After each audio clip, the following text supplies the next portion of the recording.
Hey guys, tonight we're settling in with something quietly powerful. So dim the lights, maybe pour yourself some tea and get comfortable because tonight we're going back thousands of years to a time when the most powerful people in the world sat on golden thrones, wore linen skirts, and apparently all had to be men. Except, of course, when they were. Because as it turns out, history is full of women who took one look at that rule and said, yeah, no thanks. They slipped into armor, royal robes, or even fake beards, and ruled empires that thought women should be seen but never crowned. These were the forgotten queens who ruled disguised as men. They weren't trying to start revolutions. They were just doing what needed to be done.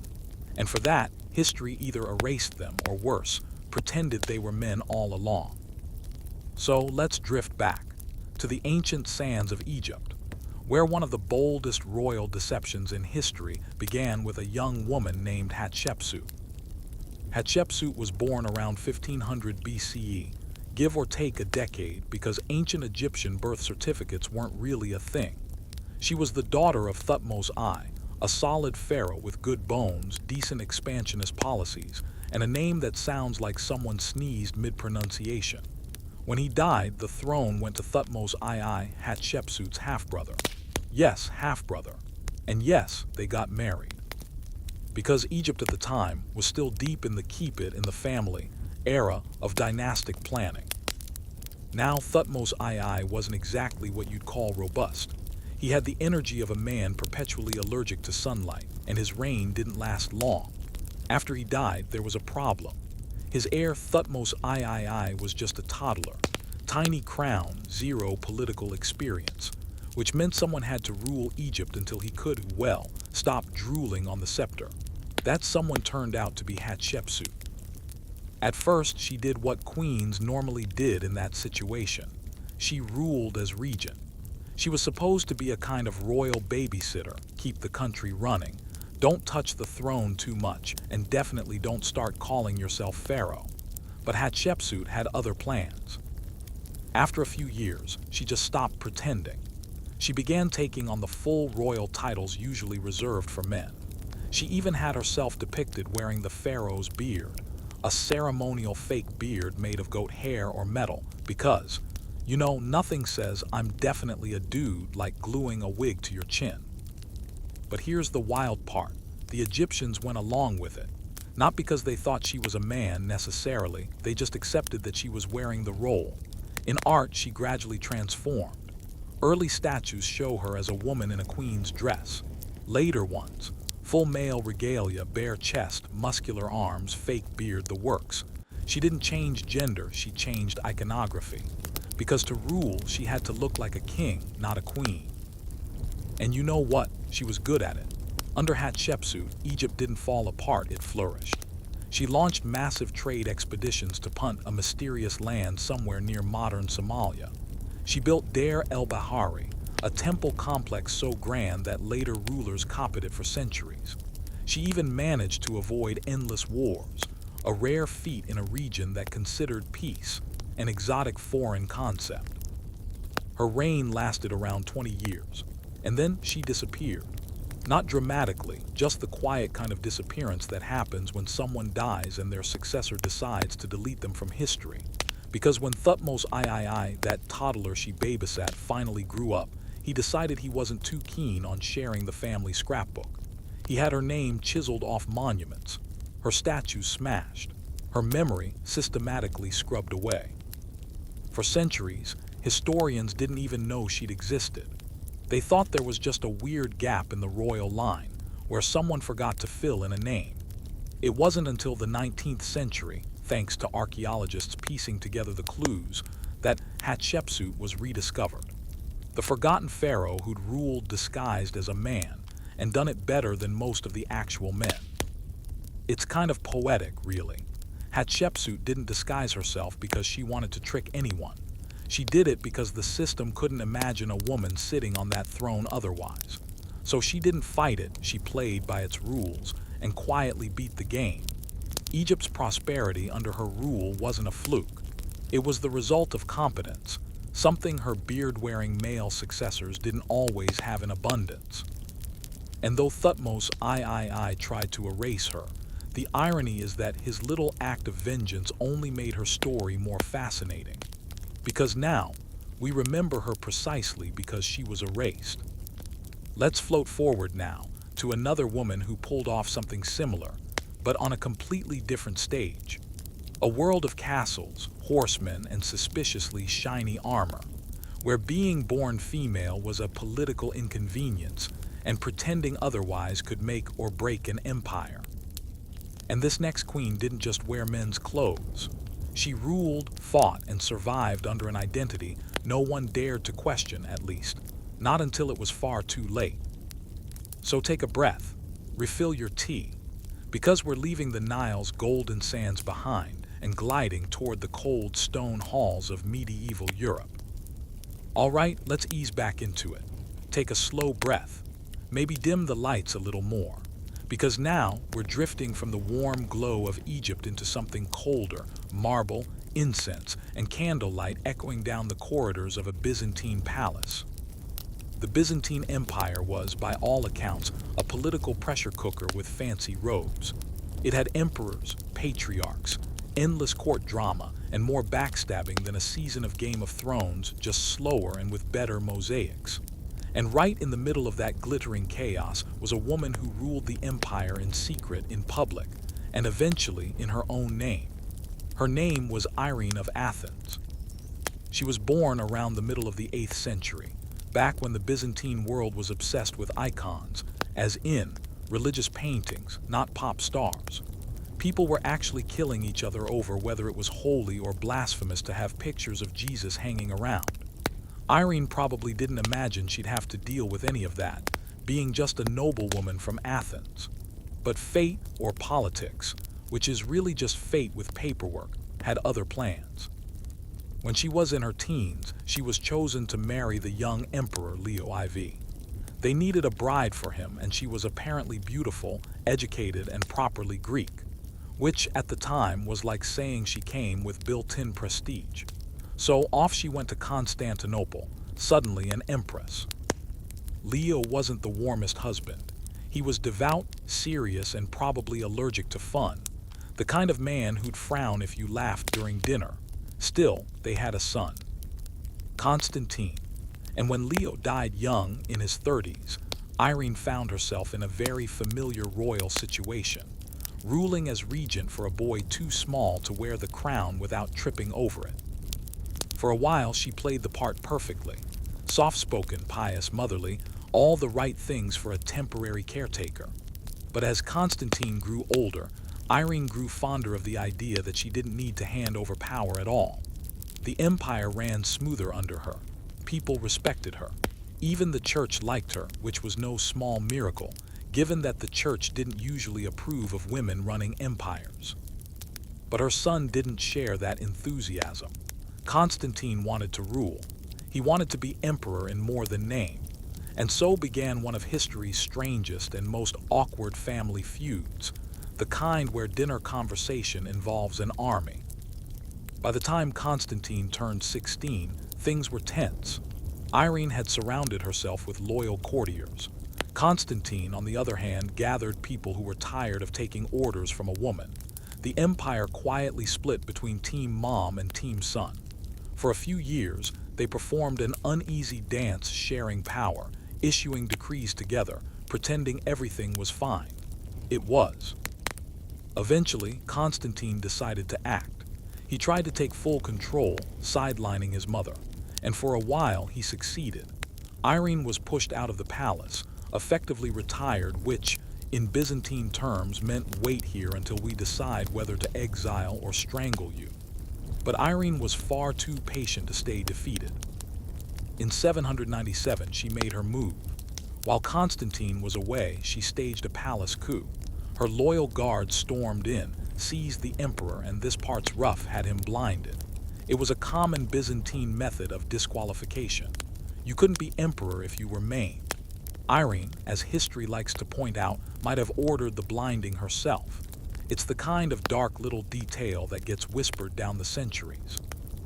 After that, she declared herself the sole ruler of Byzantium, not as empress, but as emperor. Not the female form, not a regent, the title itself. The court scribes actually wrote her name in masculine form on official documents. It was like she'd stepped straight into the role, beard optional.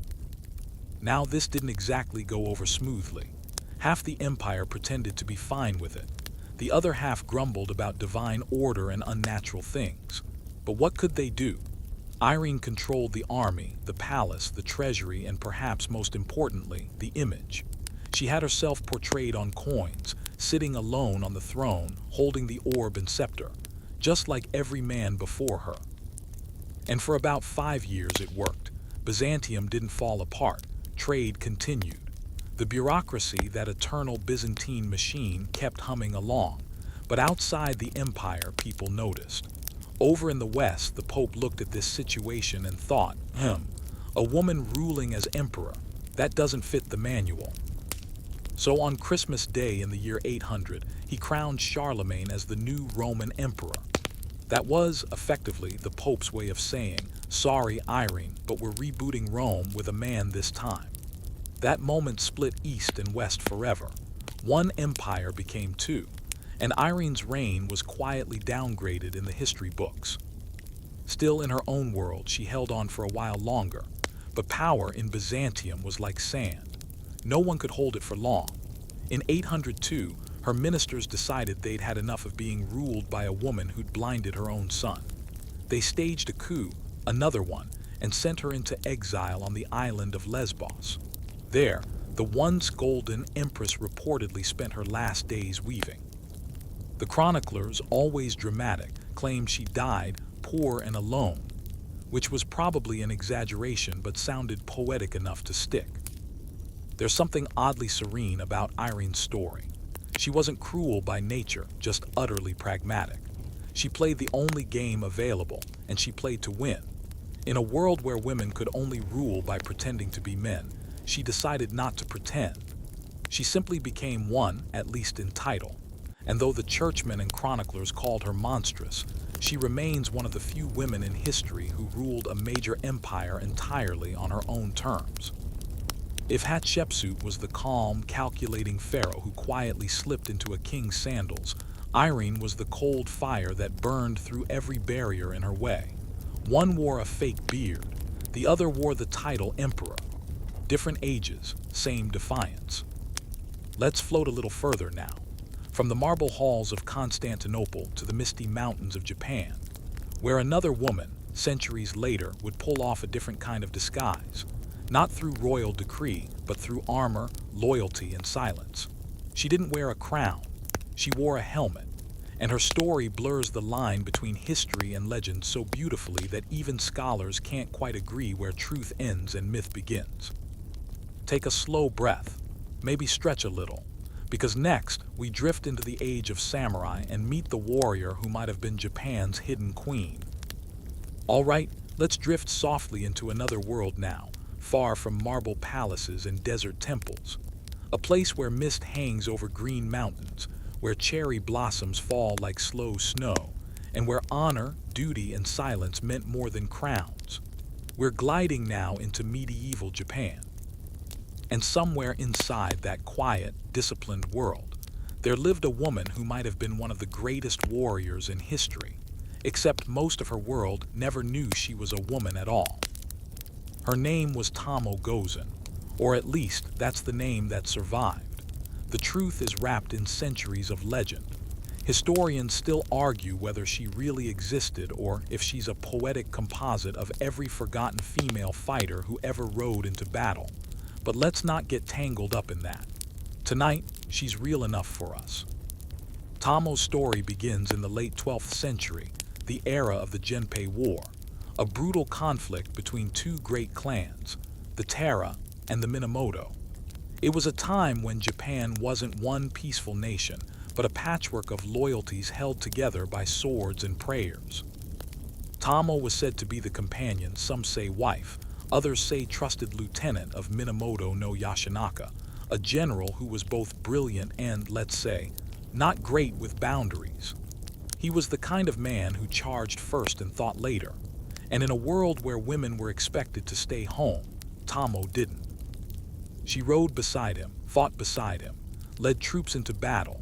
The tale of the hike, a semi-mythic chronicle written long after the war, describes her as a woman of remarkable beauty, with fair skin, long hair, and great strength. She was a match for 1,000 warriors, fit to face either god or devil, which, by medieval standards, was the highest compliment you could give. It's strange, though they describe her beauty first, as if the chroniclers couldn't quite process the idea that a warrior could also be a woman. It's almost apologetic, like they're saying, yes, she killed a few hundred men, but don't worry, she was still pretty. Anyway, Tamo's battles were legendary. She wielded a longbow and a katana and was said to have taken the heads of several famous warriors, because that's how samurai measured achievement, by the number of heads brought back. The details blur, as legends tend to. One story says she charged a much larger enemy force single-handedly, cut down their strongest fighter, and returned calm as if she'd just taken a stroll. But every legend has its end. As the Genpei War neared its climax, Yashinaka, her commander, her partner, was being hunted. The Minamoto clan had turned against itself. He'd made too many enemies and they were closing in. His forces were crumbling, his allies gone, and Tamo was one of the last still standing beside him. When the final battle came, Yashinaka realized he was finished, surrounded, outnumbered, exhausted. According to the Heike Monogatari, he turned to Tamo and said something chillingly calm. "Go now, Tamo. You are a woman, and they will mock me if I die with a woman by my side." Imagine that moment, years of loyalty, hundreds of battles, standing shoulder to shoulder through war, and then being dismissed, not because you failed, but because of your gender. But Tamo didn't argue. She just nodded, mounted her horse, and then, in one last act of defiance, she rode straight into a group of enemy warriors, cut down one of their champions, took his head, and vanished into history. No one knows what happened after that. Some say she became a nun and lived quietly in the mountains, haunted by the past. Others say she kept fighting under another name, disappearing into the fog of legend. A few stories even claim she died in battle, sword still in hand. Whatever the truth, Tamo's image survived painted, sung, retold for centuries. Always half real, half dream. A woman who lived as a man not to rule but to fight. She didn't wear false beards or royal robes. Her disguise was her silence, her armor, her refusal to explain herself. And in a way, that's what connects her to Hatshepsut and Irene. They all moved through worlds that didn't allow them to exist in the way they were, so they adapted. Hatshepsut became a pharaoh. Irene became an emperor. Tamo became a warrior. Each, in their own way, stepped across an invisible line, and history quietly looked the other way, pretending not to notice the difference. But what's interesting about Tamo is that Japan didn't erase her. The stories about her didn't vanish the way Hatshepsut's did. Instead, she became a kind of myth, a bedtime tale for samurai children, a symbol of loyalty and bravery. The chroniclers softened her edges, made her more poetic, less dangerous, because history always prefers its women legendary, not political. Even today in Japan, her name is everywhere: Tamo statues, Tamo shrines, even Tamo emblems on family crests. She's both real and unreal, the perfect kind of story for a sleepy mind drifting somewhere between truth and dream. It's funny, we think disguises are about deception, but for these women, they were about survival, about finding space in systems designed to keep them out. They wore their masks so well that centuries later, we're still peeling them off, trying to see who they really were. So let's drift one last time west again, across oceans and centuries, to a dusty land of crusaders, veils, and whispered power, to a queen who ruled behind curtains and treaties, while the men around her played at war. She didn't wear armor or a beard or a crown of gold, but she might have worn something even stronger, the illusion of obedience. But there was one thing most people agreed on: executioners were necessary. When a city needed someone to carry out a sentence, they didn't call a soldier or a priest. They called him. The man who would do what no one else dared to. The man whose hands made justice real. In some places, that gave him strange privileges. He could enter places commoners couldn't. He could speak to nobles who would otherwise ignore him. And because of his unique profession, many executioners became experts in anatomy, medicine, and even surgery. Some treated wounds or performed amputations in their spare time, ironic, considering their main job was to take lives. Yet despite this usefulness, they were never fully accepted. Their children couldn't marry freely. Their houses stood at the edge of town. They paid fewer taxes, not as a reward, but as a warning to others, don't mix too closely with them. When an executioner grew old, things became more complicated. He could not easily pass his trade to just anyone. Usually, his son or apprentice would inherit the position. But if he had no heir, the town faced a dilemma. Who would take the role no one wanted? Some cities were forced to pardon criminals on the condition that they become the new executioner. A few retired men tried to move away, pretending to be normal citizens, but rumors followed them everywhere. People recognized their faces, whispered about the things they had done. No matter how far they went, the past always caught up. There are records of executioners begging to be buried in unconsecrated ground, away from holy soil. Others demanded no marker at all, as if erasing their names could erase the memories of the lives they ended. And yet some died with surprising peace. They believed they had done God's work enforcing justice, not cruelty. One old man in France once said, "If I have sinned, it is only by doing what the law required. Let the law answer for it." Their lives were a strange balance between duty and damnation. Men trapped between two worlds, never fully part of either. Centuries later, their names have mostly vanished from records, erased, ignored, or remembered only through the stains they left behind. Yet their presence lingers in unexpected places. The old town squares where the scaffold once stood, the narrow alleys that led to their homes, and in the uneasy silence that falls whenever justice and cruelty begin to look too similar. Historians now see them not only as killers, but as reflections of society itself, men shaped by fear, law, and necessity. They remind us that civilization has always required someone to do its darkest work. And while the world no longer hangs its justice on an executioner's blade, the question remains: when we punish, who truly bears the weight, the condemned, or the hand that strikes the blow?